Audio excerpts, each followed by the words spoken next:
Bueno, la idea de esta conversación eh, partió de la constatación de que muchas veces nos abocamos demasiado a los acontecimientos de coyuntura. ¿M? Y quizás, bueno, desde luego es lo que más nos inquieta, y es, por supuesto, muy bueno reflexionar sobre los acontecimientos de coyuntura. Eh, Pero a veces esta focalización excesiva en los hechos inmediatos tal vez no nos permite ver el bosque, ¿no? Y de vez en cuando al menos parece aconsejable intentar una mirada más comprensiva, mirar el bosque y no solamente el árbol. Y eso supone intentar una mirada con una perspectiva más histórica de los problemas del presente, ¿no? Y es también la razón por la que me permití sugerir que Robert fuera invitado y que compartiera con nosotros esta reunión, porque, claro, em, pocas personas como él tienen un conocimiento tan amplio de la historia política del país, ¿no? Así que su punto de vista, por supuesto, es muy valorado.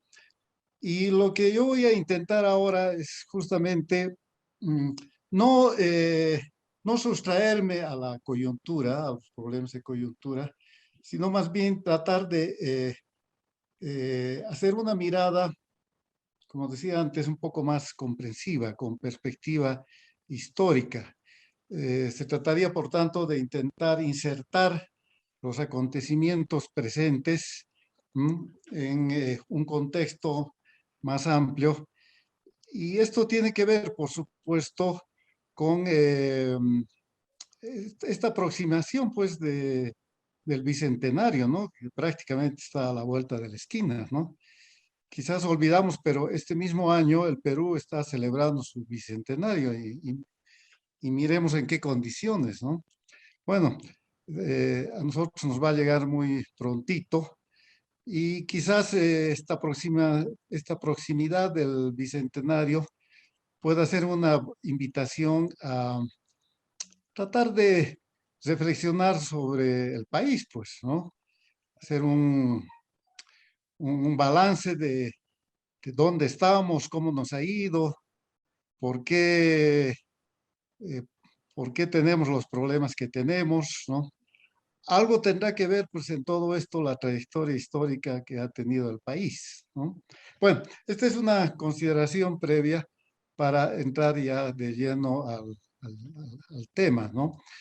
El título este que le hemos puesto a la charla, Las dos Bolivias, una reflexión con la perspectiva de los dos siglos de existencia del país, de la Bolivia independiente, eh, justamente refleja esta inquietud, ¿no? De tratar de insertar, encajar una reflexión sobre los acontecimientos presentes, sobre el presente tan atribulado que estamos viviendo en un marco más general, ¿no? Eh, y bueno, además con la deliberada intención de provocar una reflexión crítica, ¿no? Eh, bueno, entro de inmediato al tema que quiero conversar con ustedes.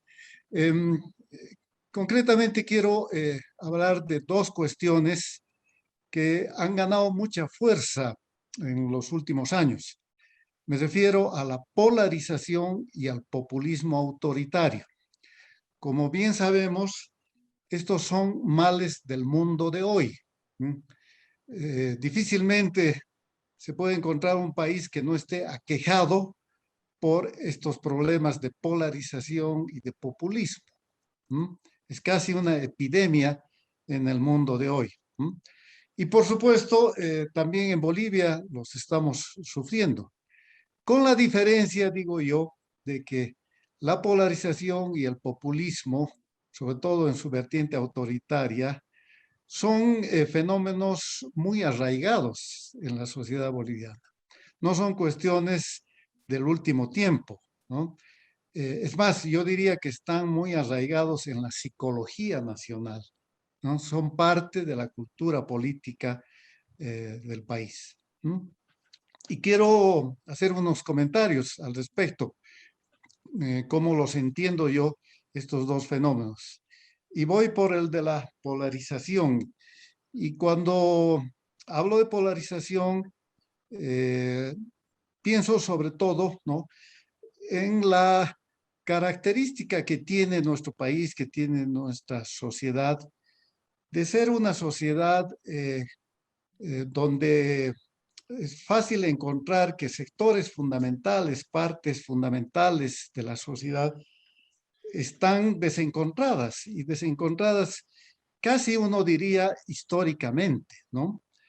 Y yo creo que es casi una marca del país el constatar que hay una suerte de quiebre, de divorcio, de desencuentro, eh, como algo que parece acompañarnos desde los primeros días de la existencia del país.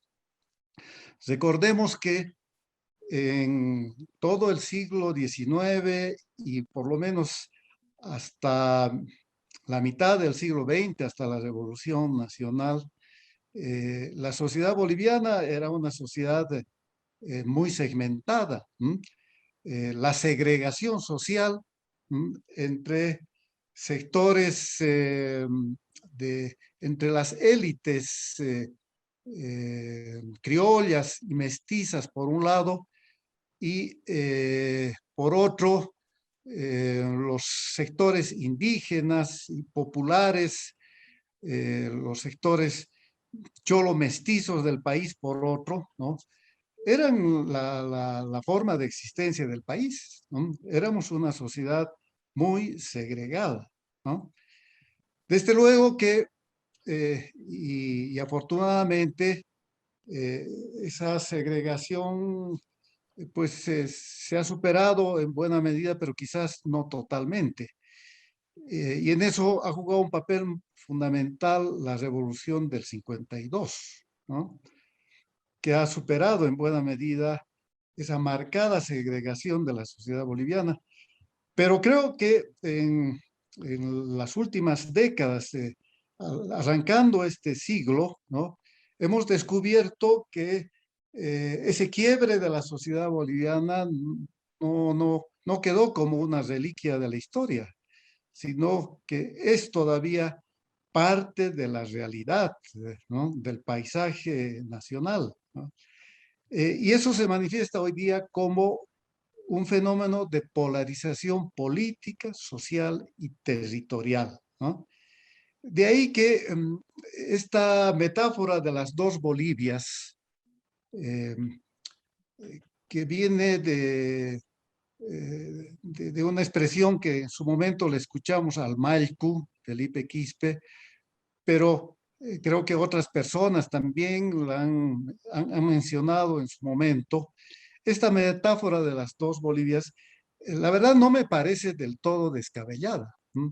Más bien me parece que es una metáfora que en cierto modo recoge, refleja una realidad social, territorial, cultural de Bolivia, que es enormemente compleja, de una convivencia difícil, difícil que hemos tenido a lo largo de estos 200 años de vida republicana.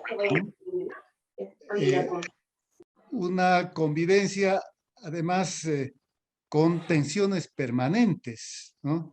Y que una y otra vez nos han recordado que este quiebre profundo de la sociedad no ha desaparecido del todo y parece en determinadas circunstancias ganar nuevamente fuerza. Y eso es lo que me parece que ha ocurrido en estas dos primeras décadas del siglo XXI, ¿no? Yo encuentro que la polarización a la que solemos hacer referencias continuas, ¿no?, habría que entender sobre todo como este desencuentro, ¿no?, que persiste en la sociedad boliviana.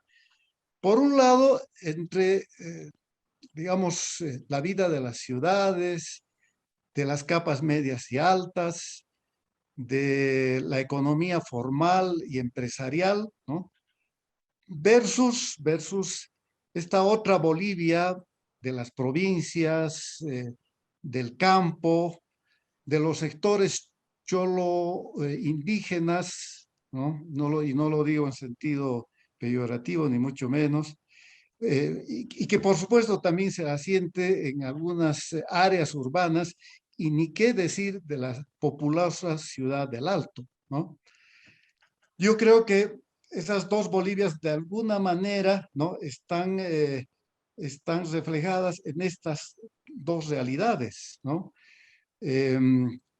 Entre las cuales hay unas diferencias marcadas de valores y de aspiraciones. En una Bolivia, ¿no?, es evidente que hay una identificación mayor con valores de modernidad, ¿no?, con un estilo de vida que favorece más la libertad económica, la libertad política, ¿no?, con deseos de una mayor integración con el mundo, ¿no? Eh, Quizás incluso con una mentalidad más productivista, si se puede hablar así, frente a la otra Bolivia que se aferra a tradiciones más comunitaristas, ¿no? Eh, Tradiciones comunitaristas que además vienen muy ligadas a esa tan fuerte tradición corporativa de la organización social en Bolivia. Sectores que demandan siempre un papel muy fuerte del Estado, ¿no? Em, que viven demandando una suerte de paternalismo estatal, ¿no?, y que son muy proclives al rentismo como una forma de relación de la sociedad, de los grupos sociales con el Estado. Entonces yo encuentro que hay unos diferentes valores, unas diferentes costumbres, unos usos y costumbres diferentes, ¿no?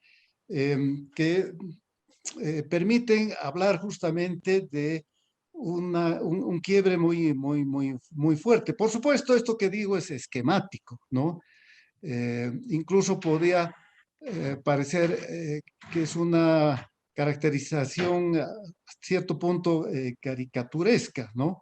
Y me hago cargo de ello, ¿no? Porque naturalmente no estoy pensando en estas dos Bolivias como unos bloques cerrados, homogéneos, porque por supuesto que no lo son, ni mucho menos. En cada una de estas dos partes, ¿ah?, y quizás pueda haber más, ¿no?, hay pues hay una diversidad de intereses, de formas de ser, de comportamientos, ¿no? O sea, hay también mucha heterogeneidad. Y hay, desde luego, también entrecruzamientos. No es que son bloques congelados, ¿no? Y excluyentes absolutamente. No, pues hay también vasos comunicantes entre una Bolivia y otra, en fin. Pero a pesar de todo eso, creo que hay ciertos patrones de comportamiento social y político que autorizan, permiten pensar como dos realidades, ¿no?, en las que los valores, las aspiraciones, las costumbres, ¿no?, tienden a chocar con enorme facilidad, ¿no? Y eso mismo hace que incluso aquellas cosas que pueden ser comunes, aquellos valores que puedan ser comunes, no alcancen la fuerza ni la nitidez necesaria. Pienso, por ejemplo, en la economía popular, que es un rasgo omnipresente, podríamos decir, de la Bolivia rural, de la Bolivia de los sectores populares, de la Bolivia eh, de las ciudades que están emergiendo, ¿verdad? Y que además está íntimamente vinculada a la informalidad. Pues bien, la economía popular, como sabemos, es básicamente una economía de mercado, pero lo es dentro de los límites, dentro de las restricciones de la informalidad. Pero no se podría decir que, por lo tanto, que los actores de la economía popular, ¿no?, tienen un rechazo, tienen una aversión intrínseca al mercado, porque eso no es así. Somos sectores que más bien han aprendido a convivir con el mercado y dentro del mercado, ¿no? Entonces, ese, por ejemplo, es un rasgo común, pero que probablemente está, en cierto modo, contenido, minimizado por la polarización política. Eso también podría explicar por qué dos polos tan fuertes que hay en Bolivia, como son Santa Cruz y el Alto, eh, conviven como realidades que se ignoran entre sí, donde las vinculaciones o son inexistentes o son mínimas, conviven de espaldas entre sí, dos de los fenómenos más bullentes de las últimas décadas y que podrían ser perfectamente economías complementarias, ¿no?, por sus características intrínsecas. Pero eso no es así porque, bueno, creo que se sobreponen otros factores y básicamente la polarización política. Cada vez que hay un intento de acercamiento de empresarios cruceños con organizaciones salteñas, mucha, inmediatamente brincan voces que acusan a los salteños de traición. En fin, es decir, esa incomunicación es la que eh, quizás impide que se desarrollen más aquellos aspectos, aquellos factores que pueden ser más comunes de lo que tendemos a reconocer, ¿no? Y es que, en verdad, en los últimos años, ¿no?, este desencuentro, este divorcio, este quiebre en la sociedad boliviana, yo siento que se ha exacerbado tremendamente con el ascenso y el arribo del MAS al gobierno. Y eso, comprensiblemente, porque el proyecto del MAS es un proyecto que cuestiona, que niega la nación boliviana. ¿Mm? La idea del Estado plurinacional es precisamente esa, ¿no? Es una idea de negación, ¿m?, de la nación boliviana y más bien de exacerbación de las identidades, ¿no?, en este caso de las identidades étnicas, ¿no? Eh, bueno, entonces, esta es una característica, este es un rasgo muy fuerte, ¿no? Que, insisto, tiene raíces históricas y que adquiere diversas formas o ha adquirido diversas formas a lo largo de la trayectoria, ¿no?, histórica del país. Y hoy día este hecho, ¿no?, lo estamos viviendo básicamente como esta realidad de polarización política, social y territorial. Y digo territorial porque claramente estas dos Bolivias tienen esferas geográficas de acción y de influencia muy marcadas, como es fácil advertir desde cualquier punto de vista. Pues bien, esto tiene mucho que ver al mismo tiempo con este otro fenómeno, este otro problema que es el populismo autoritario, ¿no?, que siendo hoy día un fenómeno muy presente en la sociedad mundial, ¿no?, tiene igualmente raíces históricas, sociológicas y culturales en Bolivia.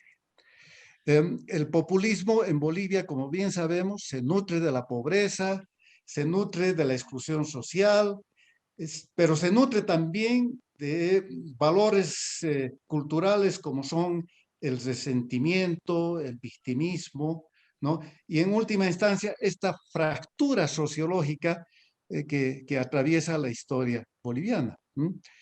El populismo autoritario, y esto es lo verdaderamente preocupante, ¿no?, Eh, es pues un verdadero escollo a la institucionalidad, a la existencia y a la construcción de un Estado de Derecho, ¿no? Porque este tipo de autoritarismo populista tiende pues a la autocracia, a la concentración del poder, al absolutismo, es contrario a la rotación, a la alternancia en el gobierno. Es decir, es una forma de gobierno y de práctica política contraria, pues, a los fundamentos de una verdadera democracia. Yo diría que el populismo autoritario es la negación de la democracia. Y lo que más inquieta, ¿no?, es constatar que además el populismo autoritario no solamente que se alimenta de la polarización, sino que la fomenta, la refuerza continuamente. Es casi la condición de su existencia, que exista una sociedad polarizada. Por eso nos resulta tan habitual, ¿no?, escuchar el discurso del MAS, que es un discurso de permanente división de la sociedad, ¿no es cierto?, entre aras e indios, ¿no?, entre cambas y collas, oriente, occidente, izquierda versus derecha, etcétera, etcétera, ¿no es cierto? O sea, hace parte de la estrategia de poder, ¿no?, del MAS, fomentar permanentemente la polarización, porque ese es uno de los secretos de su éxito político. Pues bien, ¿verdad?, creo que así es como hemos caído los bolivianos en la trampa de la polarización y el populismo, que me parece que actúa esta trampa como un bloqueo histórico al avance, al progreso del país, porque sus consecuencias son muy evidentes, ¿no? Es el estancamiento económico, es la inestabilidad política crónica, y es una sensación de incertidumbre generalizada y permanente, ¿no? Pero es más, yo creo que este bloqueo histórico que significa la trampa de la polarización y el populismo tiene sobre todo una manifestación muy perniciosa, ¿sí?, que es la débil identidad nacional de los bolivianos. Esta es una tesis que yo la vengo trabajando y la verdad es que la siento cada vez más central en mi pensamiento, ¿no? Yo creo que históricamente Bolivia no ha desarrollado por distintas circunstancias una identidad nacional suficientemente fuerte. Es más, creo que es fácil encontrar a lo largo de nuestra historia política que han sido más bien las identidades parciales las que reiteradamente han cobrado una fuerza enorme, las identidades étnicas, las identidades regionales, las identidades clasistas, naturalmente. Es decir, yo constato que estas identidades parciales o particulares están continuamente desafiando a la identidad nacional, la están poniendo en cuestión. ¿Y por qué importa tanto la identidad nacional? Porque la identidad nacional, pues, invoca un sentido de colectividad nacional, invoca un espíritu, un sentimiento de integración, de solidaridad, de empatía, de corresponsabilidad, es decir, de una responsabilidad compartida de unos con otros. Y a propósito de esto, ¿no?, hay un autor, un historiador israelí, Yuval Harari, que está muy de moda, ¿no?, que ha dicho que la magia de la identidad nacional es que eh, las personas pueden preocuparse por otras gentes a las que simplemente no conoce y no van a conocer nunca en sus vidas, ¿no? Eso ocurre obviamente con todos nuestros países habitados por millones de gentes, ¿no? Entonces, la magia de la identidad nacional es que aún sin tener vínculos directos, ¿no?, como solamente se pueden tener en las sociedades chicas, pequeñas, ¿no?, en los clanes pequeños, en las comunidades pequeñas, pero no en las sociedades grandes, eh, aún con esta lejanía, digamos, personal, física, ¿no? Sin embargo, se puede tener sentimientos de una colectividad que trasciende la familia, trasciende el barrio, trasciende la pequeña comunidad en la que vivimos, ¿no? Y la consecuencia de ello es que sin un fuerte sentido de nación, sin un fuerte sentido de identidad nacional, parece que es muy difícil construir democracia. Yo diría, no es posible la democracia sin un fuerte sentido de identidad nacional en los países. porque miremos bien, eh, si, si no nos sentimos los bolivianos suficientemente parte de una colectividad nacional, si no nos reconocemos suficientemente como pertenecientes a algo que trasciende nuestra etnia, nuestro grupo social inmediato, en fin, es muy difícil pues aceptar las reglas de la democracia. Las reglas, por ejemplo, de elecciones libres, limpias y con resultados que los vamos a acatar. Es muy difícil aceptar a las minorías. Es muy difícil aceptar la alternancia en el gobierno, que son justamente las cosas que observamos y que hemos vivido y que estamos sufriendo estos años con el MAS. ¿Ah? Eh, Imagínense si el MAS hubiera perdido estas últimas elecciones, seguro que no entregaban, que no se hubieran resignado, no hubieran aceptado que Carlos Mesa sea el presidente del país, y por eso se aferran tanto al poder, es decir, entienden el poder como un patrimonio, no tienen la noción del poder como algo transitorio, ¿verdad? Pero no es solamente en el MAS que se puede sentir esto, sino también en otros grupos. Bueno, pero lo que quiero decir es que si no hay un sentido fuerte de identidad nacional, de pertenencia a un colectivo nacional que trasciende lo particular, parece difícil pues aceptar también y jugar plenamente a las reglas de la democracia, ¿no? Dicho en otros términos, que creo que es el fenómeno que vivimos hace 2 décadas o un poco menos, ¿no? Es que ha colapsado el concepto de nación en Bolivia, y al colapsar el concepto de nación, la noción de nación, también colapsa o se hace impracticable la, el concepto, la noción, la idea de democracia. El colapso de la nación termina conduciendo al colapso de la democracia. Y ya sabemos qué significa esto. En una situación extrema, eso nos muestra la historia, nos muestra la experiencia que hoy mismo estamos viendo en tantos países. En situaciones extremas, el colapso de la nación conduce a la guerra civil. En situaciones menos extremas, conduce a la parálisis, al bloqueo mutuo de los sectores de las fuerzas enfrentadas, de las partes confrontadas, y generalmente conduce a la ingobernabilidad de los países. Pues creo que efectivamente estos son los peligros, ¿no?, que trae consigo la polarización, el quiebre, la existencia de este fenómeno, ¿no?, de dos Bolivias en un mismo territorio. Pues bien, la pregunta del millón es, bueno, ¿y cómo salimos de este atolladero? ¿No? ¿Es posible concebir una salida? Desde luego es una pregunta inquietante, muy complicada, y lo es mucho más la respuesta, ¿no? La respuesta es muy difícil. ¿Cómo salir de un atolladero de esta dimensión, de esta magnitud? Yo, por supuesto, no tengo la respuesta. Lo que sí tengo son ciertas intuiciones. Por ejemplo, me parece que no basta pensar que la solución pasa por construir un proyecto democrático alternativo. Por supuesto que un proyecto democrático, ¿no?, tiene que ser un componente fundamental, ¿no?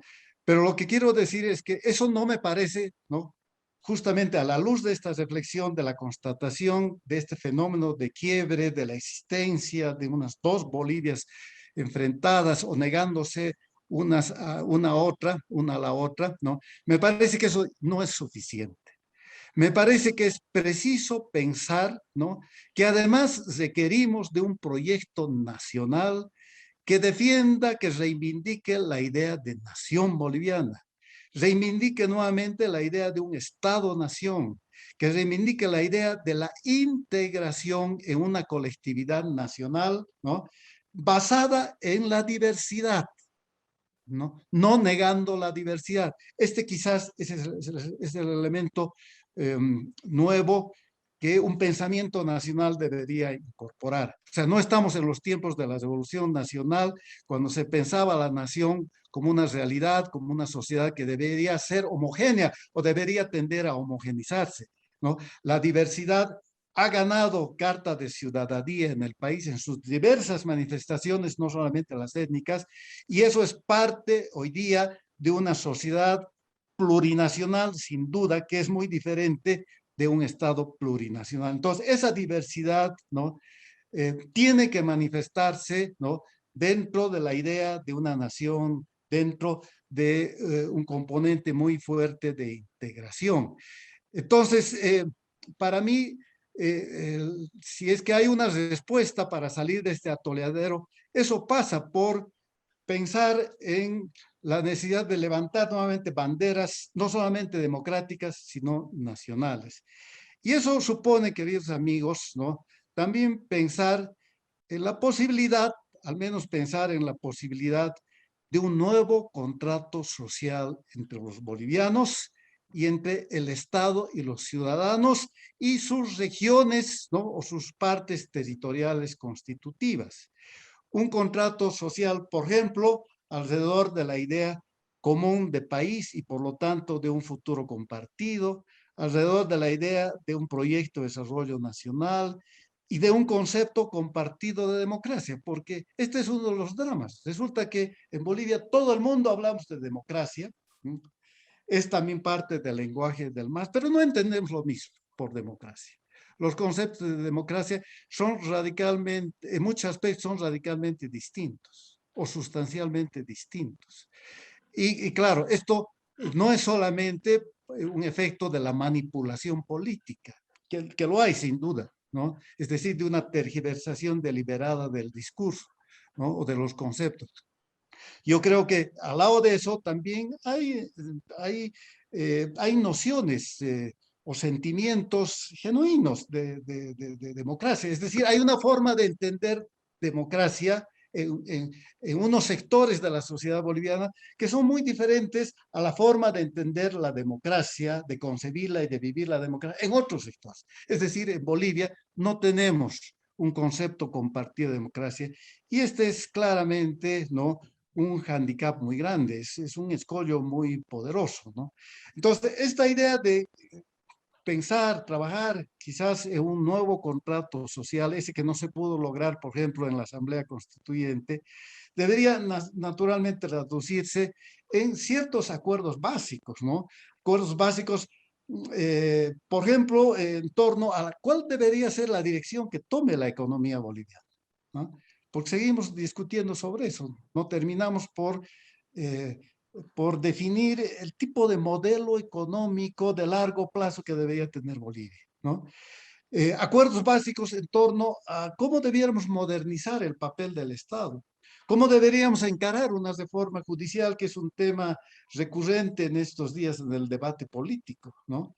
Cómo deberíamos concebir una transparencia en la gestión pública, cómo debiéramos concebir y encarar un indispensable fortalecimiento de las autonomías territoriales. Es decir, estas 5 cuestiones, por ejemplo, ¿no? Dirección de la economía, modernización del Estado, reforma judicial, transparencia en la gestión pública y autonomías territoriales, y pueden haber otros temas igualmente importantes. Yo creo que podrían perfectamente conformar lo que podríamos llamar la agenda del bicentenario, porque hacen a cambios estratégicos, a cambios de largo plazo, ¿no? A reformas sustanciales en la economía, en la política del país, y que, si ustedes advierten por mi reflexión anterior, por la que vengo haciendo, yo las entiendo como el cumplimiento, la retoma de tareas pendientes de la construcción nacional y democrática del país. Y claro, probablemente ustedes me dirán, bueno, pero esto no es posible, pues en las circunstancias actuales estás soñando, me dirán, no eres ingenuo al pensar en un nuevo contrato social, en acuerdos básicos sobre estas cosas, en fin. Y es posible que quien diga eso tenga toda la razón, de repente peco de ingenuo, pero el dilema que me planteo es, si no es esto, ¿qué es pues? ¿No?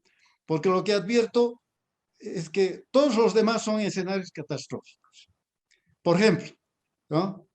La posibilidad de que este proyecto autocrático, autoritario del MAS que ha retornado al poder termine consolidándose, ¿no? Y que no podamos volver a una transición hacia la democracia. Lo que supondría que este proyecto consolidado de autocracia o de autoritarismo populista masista, ¿no? Estaría terminando doblegando a otra parte del país, ¿no? Ese, naturalmente, es un escenario catastrófico, por lo menos para la parte del país que no admite eso, que no quiere eso, ¿no?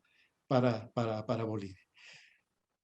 Otro escenario, nunca descartable, es un escenario de violencia, de enfrentamiento, de cierta forma de guerra civil que tal vez no se la ve como algo inminente, pero creo que no se puede descartar de ninguna manera, ¿no es cierto? Ese me parece, por supuesto, el peor de los escenarios catastróficos, pero un escenario no menos catastrófico es que simplemente el país no pueda superar este desencuentro, este quiebre histórico, la existencia de un país partido, ¿no? La existencia de dos Bolivias, y que aunque esto no derive en guerra civil, ¿no?